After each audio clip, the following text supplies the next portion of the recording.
Je suis ravie aujourd'hui, qu'on clôture cette saison en parlant de la relation avec les parents.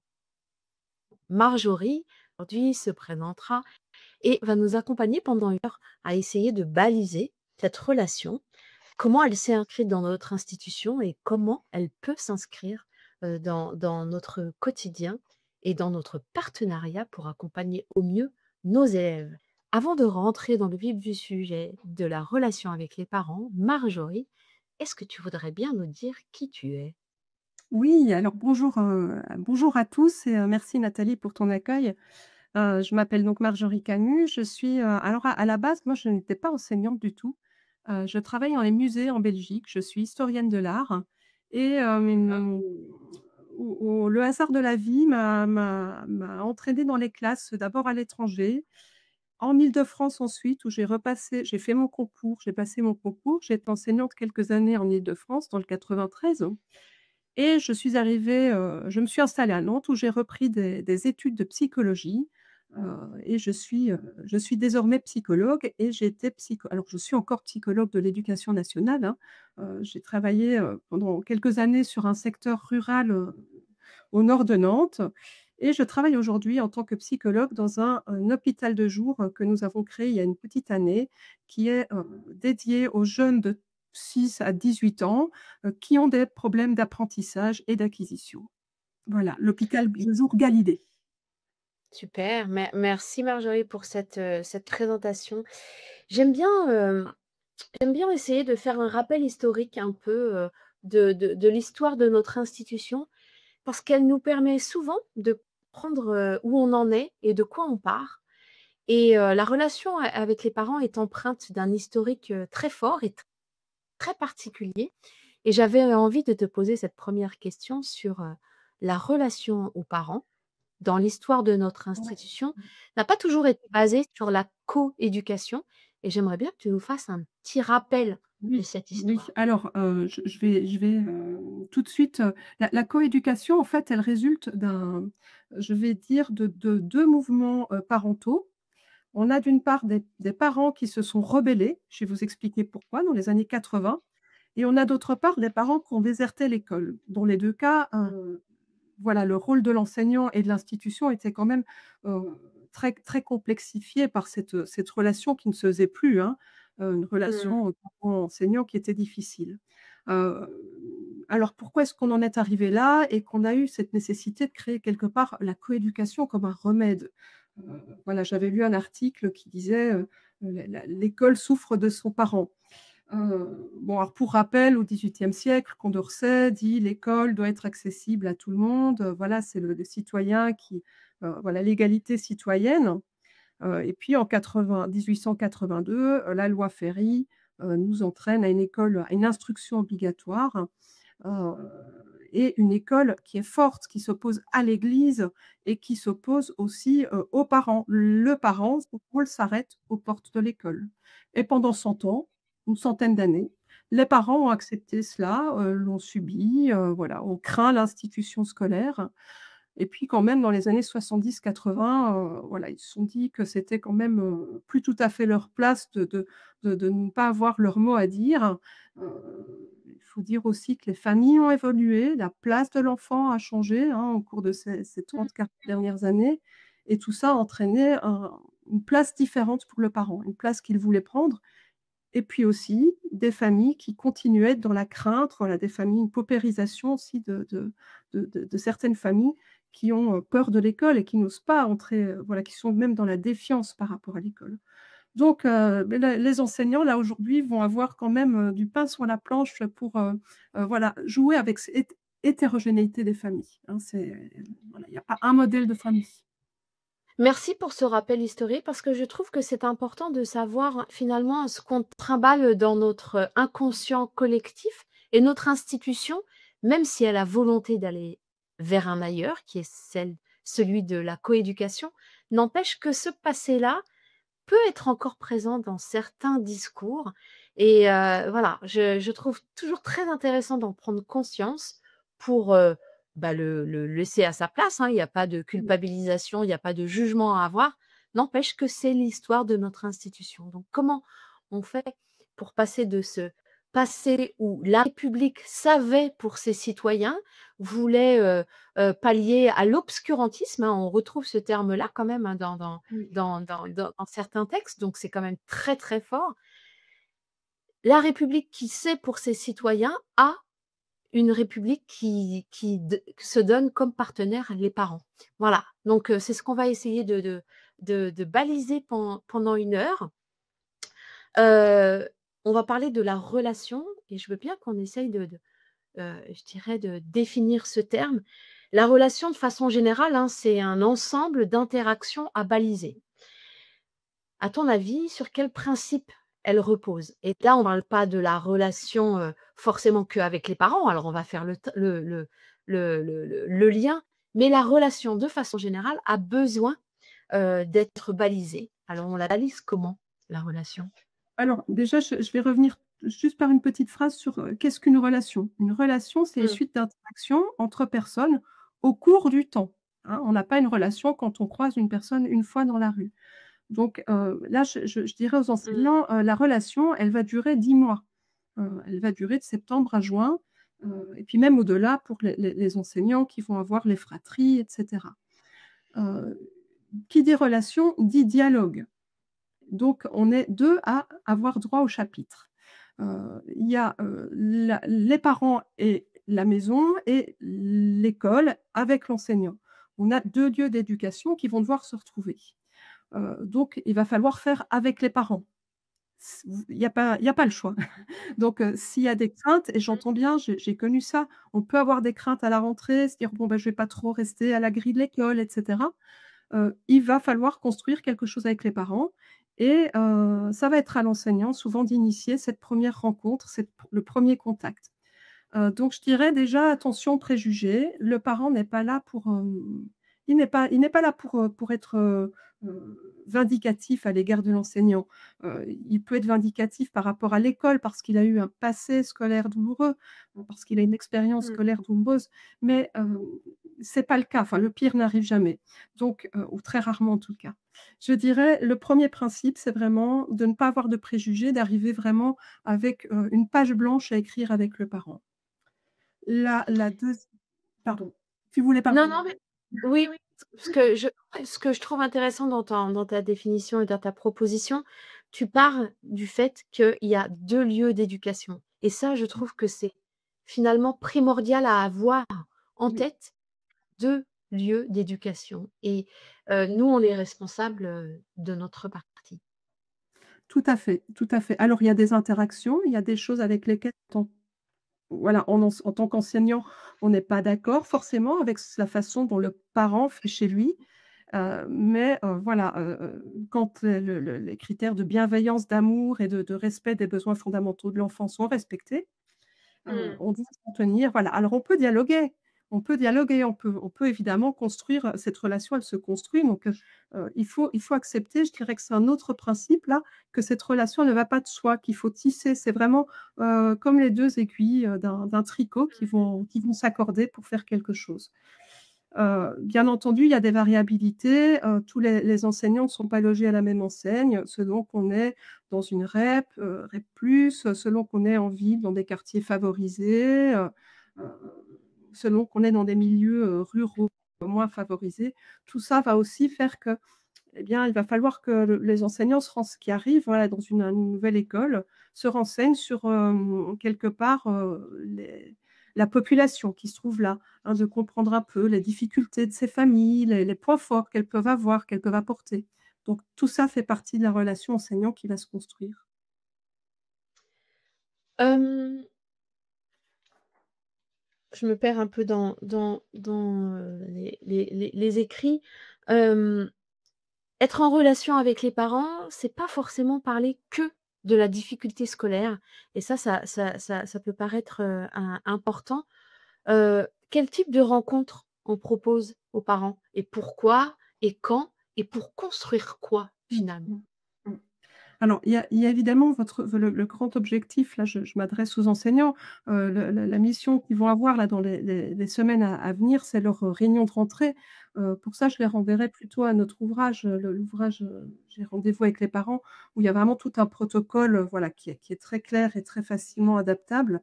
Il y a différents types de relations. Il y a les relations qu'on va tisser, les rencontres qu'on va tisser dans le cadre qui sont institués par l'école, que ce soit, des fêtes, des spectacles. En tant qu'enseignant, on va aussi avoir l'occasion de tisser des relations dans le cadre des sorties scolaires. Donc n'hésitez pas à faire appel. Il ne faut pas qu'un enseignant, hésite à faire appel à des parents qui sont même un peu en retrait, un peu, craintifs. Voilà, est-ce que vous pourriez venir pour qu'on fait un petit atelier jardinage? Voilà, de façon à ce que l'enfant puisse aussi être fier de son parent qui vient à l'école et qu'on puisse vraiment avoir, la relation, elle comprend aussi l'enfant, hein, c'est l'enfant qui est au centre. Voilà, on peut avoir, des opérations qui sont plus, organisées par l'école. Là, il faut évaluer avec l'équipe ce qui a été fait, ce qui peut se faire, voilà, ce qui est aussi réaliste en tant qu'enseignant, hein. Je et c'est inné, il ne faut pas se mettre, en difficulté en gérant des projets démesurés. Mais voilà, donc il y a plein de façons d'entrer en relation avec les parents. Oui, c'est ça. C'est ce que tu dis est important, c'est, pour l'avoir vécu, c'est, il est plus simple de parler, de la difficulté, des élèves quand les parents savent déjà ce qui se passe dans la classe. Si déjà on a eu des relations avec eux qui sont non empreintes de cette, Mmh. de ce discours difficile à tenir de la part des enseignants et à entendre de la part, des parents. Donc, le terreau de la relation, est important pour parler de choses qui sont peut-être moins faciles, à aborder. Je crois et tu disais, en tout début, de propos sur la relation, 2 lieux d'éducation, les parents tenus à l'écart quand même, hein, de ce sanctuaire qu'est l'école. Ils s'arrêtent en primaire, en élémentaire à la grille de l'école, au secondaire, n'en parlons pas. Ils ne savent pas ce qui se passe pour leurs enfants et j'ai l'impression finalement que si on pouvait, trouver un mot, qui résume, la position des parents, c'est qu'ils peuvent avoir peur. En tout cas, ils ont besoin d'être rassurés sur comment est accompagné leur enfant, ce qu'ils apprennent et du coup, ça, c'est notre rôle de donner à voir ça. Oui, tout à fait. Tout à fait. Le parent a aussi ses préjugés sur l'école et Mmh. l'objectif de l'enseignant, ça va être aussi de faire tomber ses préjugés. Mais c'est pas en essayant de Mmh. convaincre, lors de la réunion de rentrée, en lui faisant une superbe démonstration, sur une leçon de grammaire. C'est pas là que ça va jouer. C'est vraiment, je dirais même que le 1er contact, c'est à la grille de l'école. Alors Mmh. évidemment, on rencontre le parent, on va pas aborder des sujets importants à la grille d'école, on va pas donner des informations confidentielles sur l'enfant, mais on peut dire, voilà, il a passé une bonne journée, ah, il va vous montrer son cahier. Voilà, des petites, ou simplement demander aux parents, «Avez-vous passé une bonne journée?» Déjà rien de Mmh. ça, en fait, ça tisse du lien, de la même façon qu'on peut, créer un lien avec notre boulangère et ça, c'est vraiment, ça va mettre le parent en confiance. Donc voilà, souriez, soyez détendus et le parent, va être attiré par, cette bienveillance qui émane de vous. Quand on débute, alors on arrive justement avec, ces projections sur le monde, des parents, comme les parents ont des projections, sur le monde de l'école. Comment on se positionne quand on débute? Quelles seraient les balises, que tu, proposerais pour, ben, voilà, pour se mettre au bon endroit à peu près, dès le début? Alors, je vais faire une réponse qui va peut-être, plaire moyennement à notre à notre audition, mais pour avoir moi-même, chuté, avoir eu des échecs dans mes relations aux parents, je vais quand même le dire, heu, les textes officiels, constituent un guide, qui est une sécurité pour l'enseignant. Donc Mmh. référez-vous aux guides qui vont guider l'action pédagogique, certes, qui vont rythmer les jours, les semaines, l'année scolaire de l'enseignant et de ses élèves, et qui vont aussi vous donner à l'enseignant des façons dont il doit se comporter, en fait. Alors quand je dis se comporter, c'est pas changer sa personnalité, c'est, avoir une posture d'enseignant, c'est-à-dire mettre son costume d'enseignant. Le matin, on met son costume Oui, d'enseignant et on le c'est un retrouve le soir. professionnel qui a des Mmh. missions, qui a un cahier des Exactement. charges. Mmh. Exactement.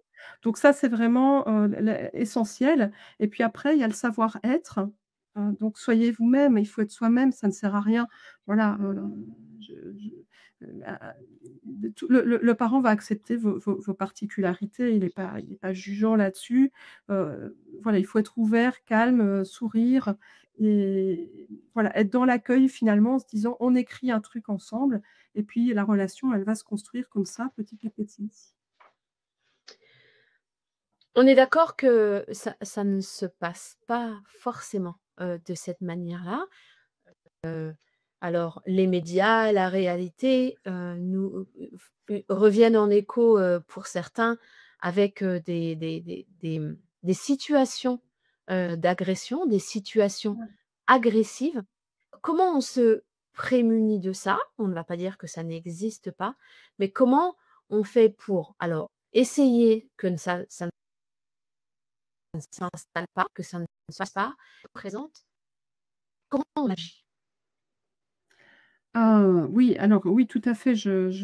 En t'écoutant, je repense moi-même à des situations que j'ai connues où je m'y suis, finalement pas très bien prise parce que je n'avais pas les clés à l'époque simplement. Moi, j'avais Mmh. pas, voilà, j'avais pas été j'avais, voilà, l'enseignement de qualité sur plein de choses, mais ça, on avait peu abordé finalement. Donc, je dirais le conflit, il est inévitable. Donc le conflit ou la tension dans une relation parent, c'est la vie. La vie, elle est faite de conflits aussi, donc il faut aussi qu'on accepte ça et qu'on accepte de ne pas rester sur un conflit. Donc je dirais s'il y a un malentendu avec un parent, il ne faut pas rester sur ce malentendu. Il faut continuer à avancer, à faire son travail du mieux qu'on peut, à rester centré sur l'élève. Donc ça, c'est vraiment rester centré sur l'élève. Quand vous parlez aux parents, je dis aux enseignants là, c'est ton élève, c'est son enfant. Donc vraiment, voilà, et on peut avoir ce discours-là avec le parent. Donc ne pas rester sur un malentendu, ne pas laisser des petits faits s'amplifier, hein, prendre une proportion. Donc si on a un mot désobligeant dans le cahier, ne pas y répondre sous le coup de l'émotion non plus, ça c'est très important. Donc il faut aussi choisir le moment où on va lire les mots qui sont dans le cahier, hein, pas le matin avant de Mmh. commencer la classe, on peut le faire à Ouais. midi avant la voilà, je vois que c'est du vécu aussi. Hem, ouais, Ça nous on ne sait plus être avec les élèves pour le coup, hein, parce que c'est exactement. qu'on peut prendre de plein fouet, une maladresse, comme on peut tous en avoir. Une maladresse, c'est un mot écrit qui nous renvoie, vers, enfin, ouais, qui nous renvoie à nous forcément, hein, puisqu'on n'a pas tous et toutes, les bons codes pour être en relation et dans les 2 sens, hein, j'ai mais moi, ma question, Marjorie, avant de te laisser poursuivre, il existe des outils. On est quand même à une époque où on sait comment cadrer, la relation et oui, la relation, savoir se positionner, et j'aimerais bien que tu nous donnes ces pistes-là pour que après les collègues aillent plus loin avec l'ouvrage, sachent où aller chercher des pistes, mais au moins qu'ils sachent qu'il y a bien des outils pour communiquer. Tout à fait. Heu, alors j'ai plusieurs idées quand je t'écoute là qui me viennent. Il y a des outils évidemment qui sont à la portée, qui sont plutôt de type organisationnel et il y a des outils qui sont vraiment de type communicationnel. Mmh. Heu, ce qui est la communication par exemple, heu, il y a énormément de choses positives dans la communication non violente. Donc ça, on en parle également dans notre ouvrage, mais voilà, la communication non violente, c'est d'ailleurs au programme des élèves, puisqu'on leur a parlé on doit leur parler du message clair aujourd'hui, Ouais. heu, mais l'enseignant peut aussi avoir ce message clair à l'égard du parent et apprendre à recevoir la critique. Ça fait partie du le Mmh. message clair, il a double sens, donc il peut aussi lui apprendre à recevoir un message clair. Hem, donc on peut formuler les choses comme ça. Heu, d'un point de vue, organisationnel, on va aussi choisir, est-ce qu'on fait une une télérencontre? Voilà, pas trop tard le soir, mais à un moment qui permet d'avoir une distance physique par rapport aux parents, qui peut être rassurante. Voilà, c'est quelque chose maintenant qui est tout à fait accepté, qui est Mmh. eu égard à la pandémie. On va aussi veiller à l'organisation de sa classe ou de l'endroit dans lequel on reçoit le parent. On va éviter les chaises, frontales. Voilà, si les 2 parents viennent, on va vraiment organiser une triangulation. De même, si on est Mmh. 4 parents, on va pas mettre les chaises l'une en face de l'autre, mais décentrer un peu, se mettre au même niveau. Pas l'enseignant sur sa chaise et le parent sur sa petite chaise. Donc on a pas mal d'outils comme ça. Il faut vraiment penser en termes organisationnels et en termes de qualité de la communication.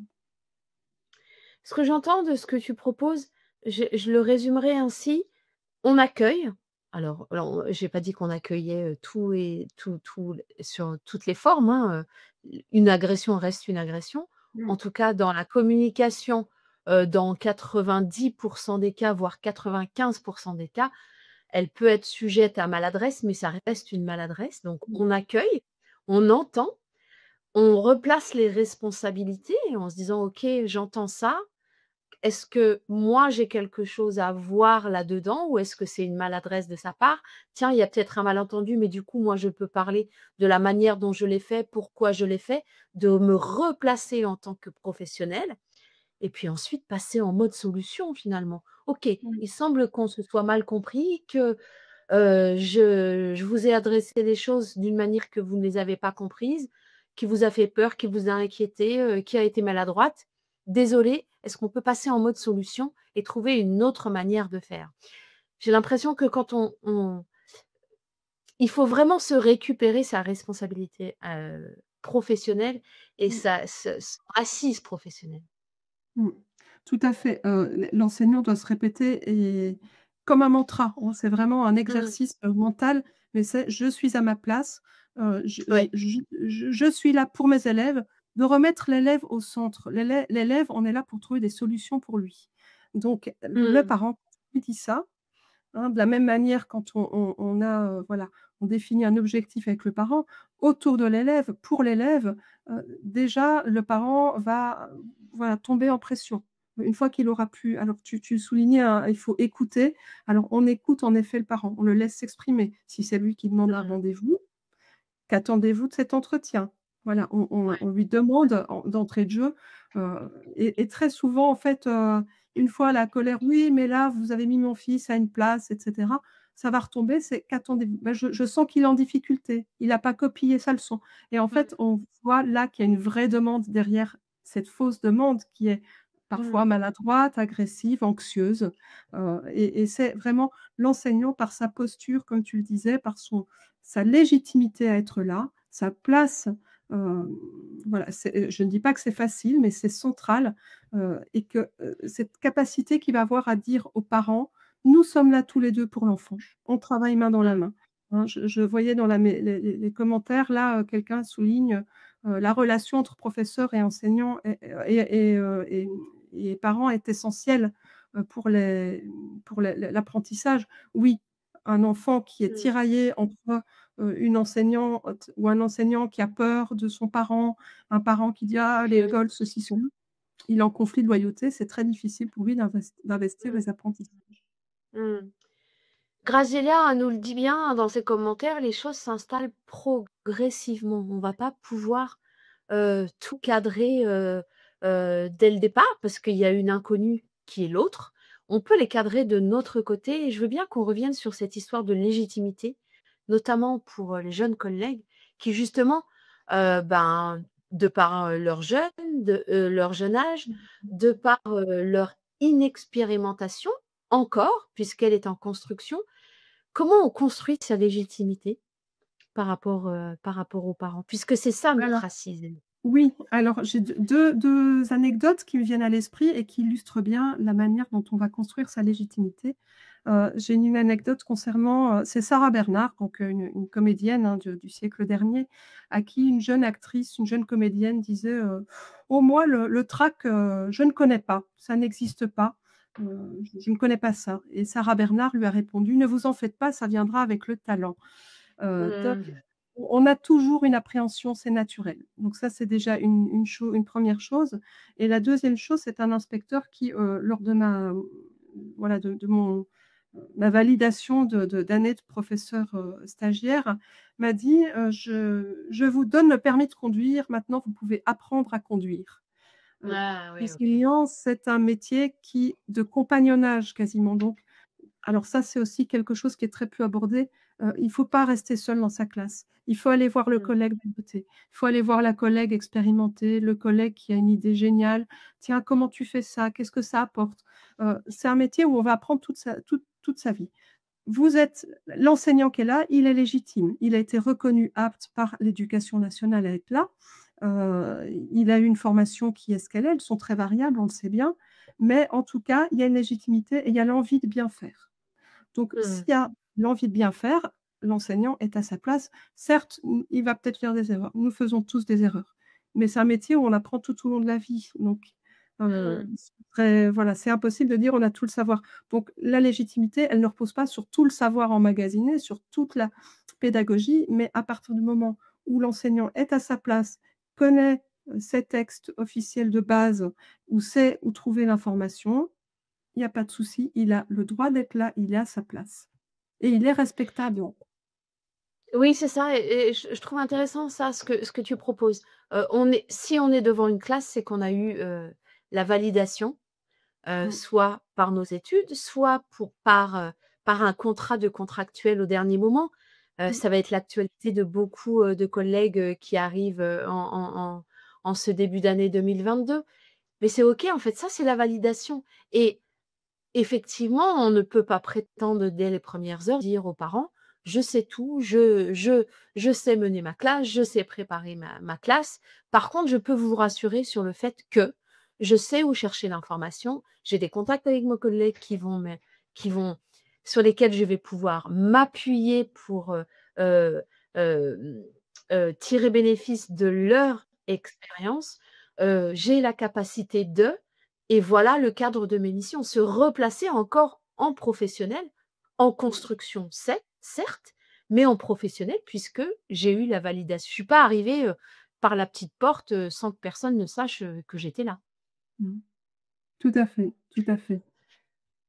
J'ai il y a quelque chose en t'écoutant, parler, de la relation et de la communication, je veux bien t'emmener sur quelque chose, en tout cas, qui moi, personnellement, m'a beaucoup, beaucoup aidée dans la compréhension de la relation, qui est celle que finalement, heu, l'autre a toujours légitimité à agir comme il agit. Même si ça déborde, il y a une raison pour laquelle il agit de cette Mmh, manière et que de s'interroger sur le besoin qui est le sien est une est un moment, stop, moi ce que j'appelle un moment stop qui me permet de me dire: OK, je suis pas du tout d'accord avec la manière dont il agit envers moi, mais il y a quelque chose il y a un besoin là et c'est lequel?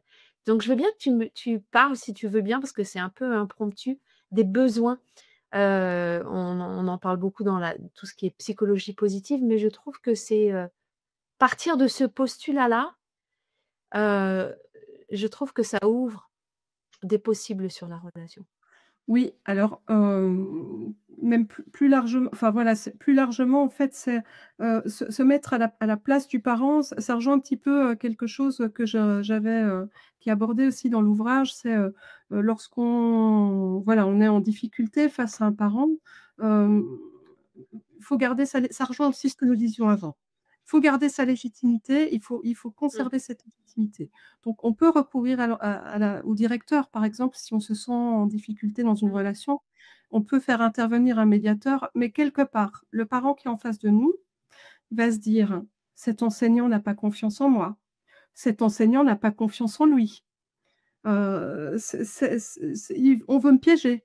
Donc ça va générer mmh, aussi, toute une série donc je ne dis pas qu'il ne faut pas demander de l'aide, mais il faut voilà, il faut garder cette légitimité, cette confiance en soi, qui est vraiment, voilà, très présente dans tout ce qui est, comme tu le disais, psychologie positive, hein.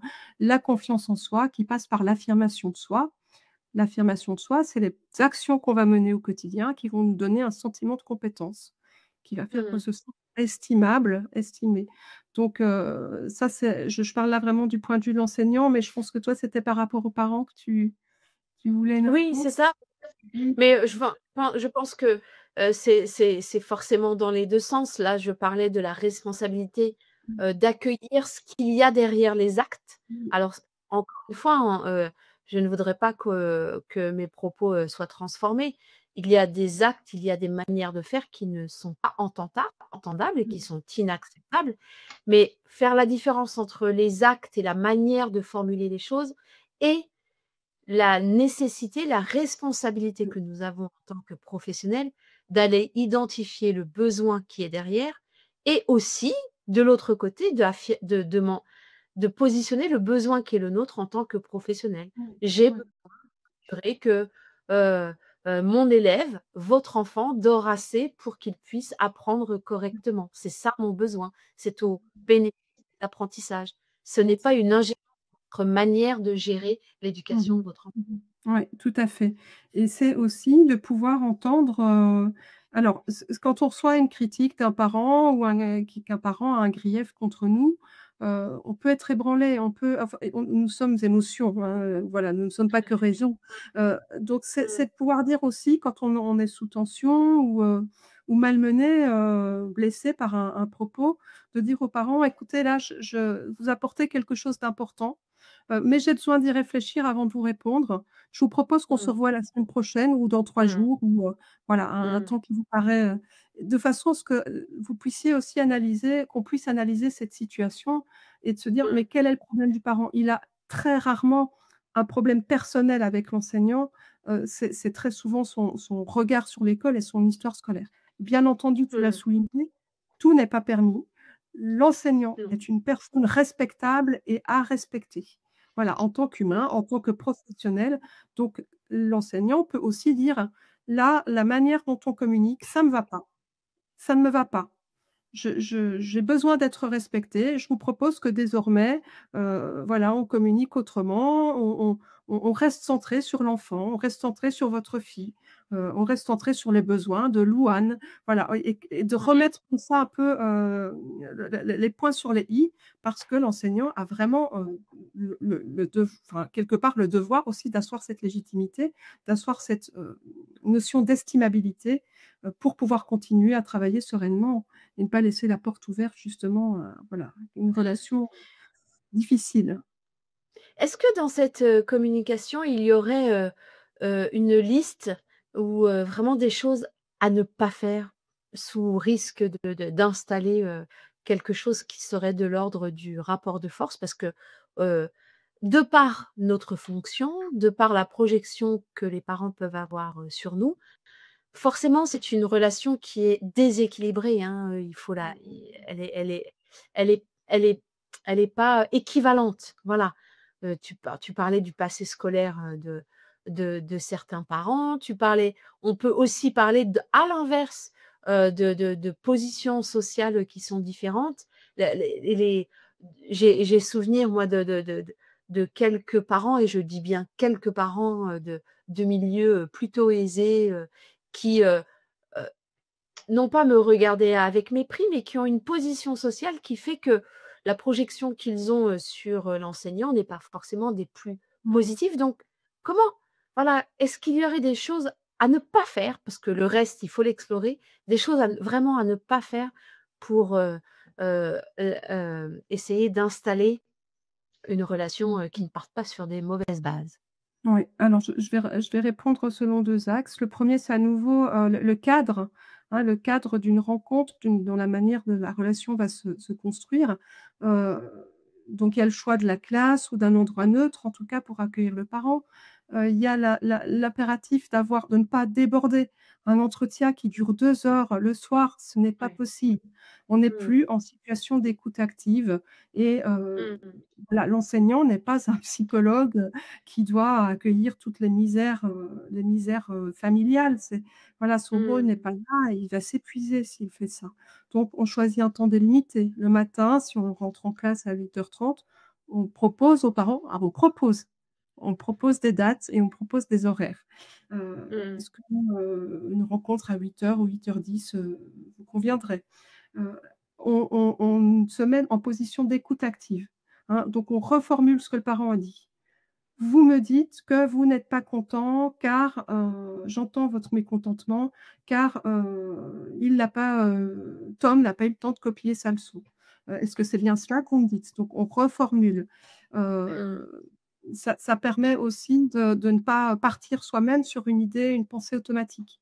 Ah, le parent me dit ça, il me fait un reproche, donc c'est que je ne suis pas à ma place. Donc c'est et on Mmh. arrive là dans une personnification, à ce qu'on appelle en psychologie, le problème se personnifie, Ouais. donc ça, il faut éviter. Réagir Mmh. sous le coup de l'émotion. Gardez votre émotion, écoutez-la, mais n'y réagissez pas, elle risque de vous faire prendre une mauvaise décision, poser une mauvaise action. C'est comme les réponses dans les cahiers, on les diffère. Les entretiens, quand on fait des reproches qui nous sont faits, on diffère la réponse. Différer. Beh, c'est la même chose avec nos élèves, hein. Des fois, il vaut mieux différer, la réaction, sauf urgence, hein, de sécurité, mais en tout cas dans le relationnel, il peut être pertinent de différer quand on le peut. Des fois, on n'y arrive pas toujours. Il y a une question, de Laurence qui me paraît intéressante pour faire suite à ce que tu proposes. Un rendez-vous téléphonique est-il suffisant quand on pressent que la rencontre physique va virer au conflit? Hem Alors, je pense qu'il faut avoir, il faut rester aussi dans une optique de, quand on se voit, il y a toute une série il y a la communication non verbale est essentielle, hein. Oui. Donc on va aussi pouvoir nous être, dans ce regard bienveillant sur le parent, pour désamorcer. Alors évidemment, si on a peur, je dis la téléconsultation, enfin la téléconsultation, des formations professionnelles, la télérencontre ou alors, rencontrer le parent dans sa classe, mais demander à son collègue: «Est-ce que je peux ouvrir? Mmh. Est-ce que tu peux être là à 16h30? Je reçois monsieur et madame untel, je suis un peu craintif de la manière dont ça peut se passer. Est-ce qu'on peut ouvrir la porte? Est-ce que tu peux te mettre dans un coin?» Ça garantit la confidentialité et en même temps, ça Mmh. permet à la collègue de venir intervenir s'il y a un souci. Donc, je ferais je dirais, alors moi, je suis aussi une maman, il y a des questions qui sont très importantes et je ne veux pas qu'elles soient traitées à la grille de l'école ni par téléphone.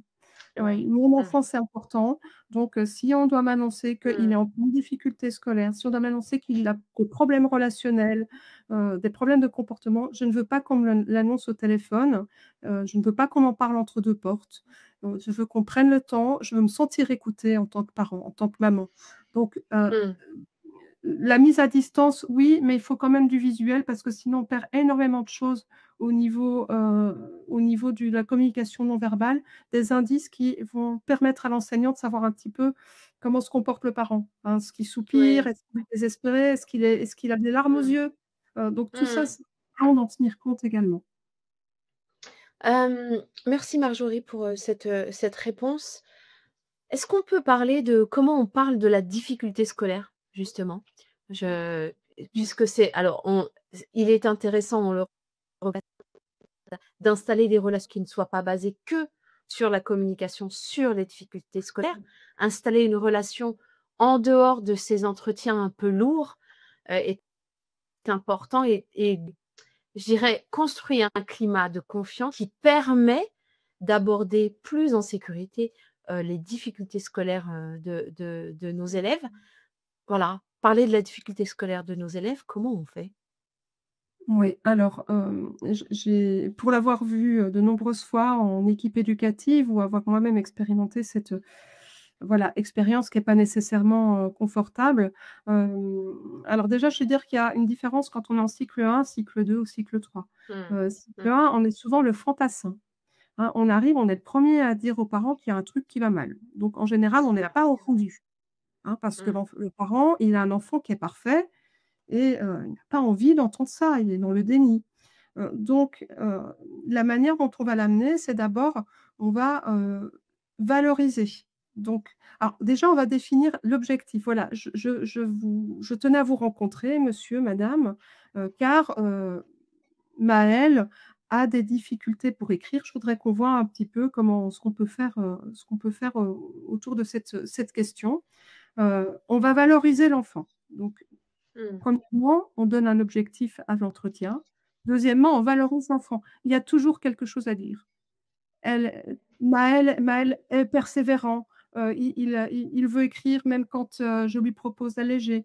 Maël a de très bonnes relations avec ses camarades, il a une bonne intelligence sociale.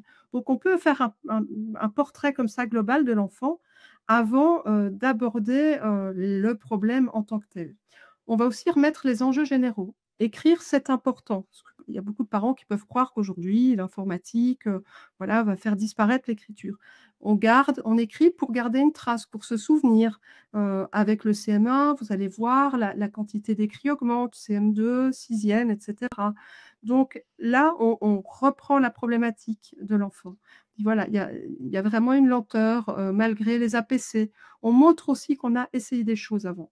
Mmh. On montre qu'on a essayé des choses qu'on a et qu'on s'est renseigné. Hein, voilà, il était déjà en difficulté l'an dernier. Certes, il a progressé, mais je vois que c'est encore difficile. Et là, on ouvre sur le conseil qu'on souhaite amener. Est-ce qu'on souhaite qu'il soit vu par le RASED? Est-ce qu'on souhaite qu'il soit vu par la psychologue de l'éducation nationale? Est-ce qu'on souhaite que peut-être une réflexion avec un professionnel autre? Voilà. Moi, j'aimerais bien qu'on termine sur, finalement, qu'est-ce que c'est qu'un entretien réussi? Comment on peut se donner un cadre, un gabarit de relations, enfin pardon, d'entretien, d'échange, de temps d'échange? Très bien. Donc un entretien réussi, je vous ai parlé déjà, je pense des modalités, organisationnelles, hein, Oui, être sur un peu tout à fait. d'égalité dans sa classe, voilà, créer un lieu d'accueil convivial. J'ai vu des enseignants qui pouvaient proposer un thé en fin de journée, voilà, donc ça Mmh. on se donne un temps, on se donne un temps aussi. Est-ce que 20 minutes suffiront? Est-ce que voilà, on verra si on a besoin de plus, on se reverra. Alors, il y a 4 aspects, qui sont importants dans la réussite d'un entretien, 4 axes par lesquels on va voir que c'est un entretien réussi. Donc un entretien réussi, c'est un entretien dont l'objectif est atteint. Si c'est d'amener le Mmh. parent à aller consulter son médecin de famille pour éventuellement, consulter une orthophoniste, bon, on a touché, au but si on a réussi à ça. Mais Heu, tu vois, parce que c'est vachement intéressant ce que tu dis. Ça veut dire que quand on demande, heu, un échange avec un parent, il faut qu'on ait un objectif. C'est quoi? Est-ce que mon objectif, c'est juste de présenter la situation aux parents? Donc c'est de faire un premier état des lieux? Est-ce que c'est, de recueillir des informations sur comment ça se passe à la maison? Donc comme une séance d'apprentissage, objectif j'ai en demandant à échanger avec un parent. ouais. Alors tu le dis très justement, l'entretien, il est aussi dans la relation où chacun va pouvoir donner, son point de vue sur l'enfant. Il est des Mmh. enfants qui se comportent très sagement à l'école, pas du tout à la maison. Ils sont très turbulents. Tout à fait. Ils ne Mmh. parlent pas du tout à l'école, mais à la maison, ce sont des pipelettes.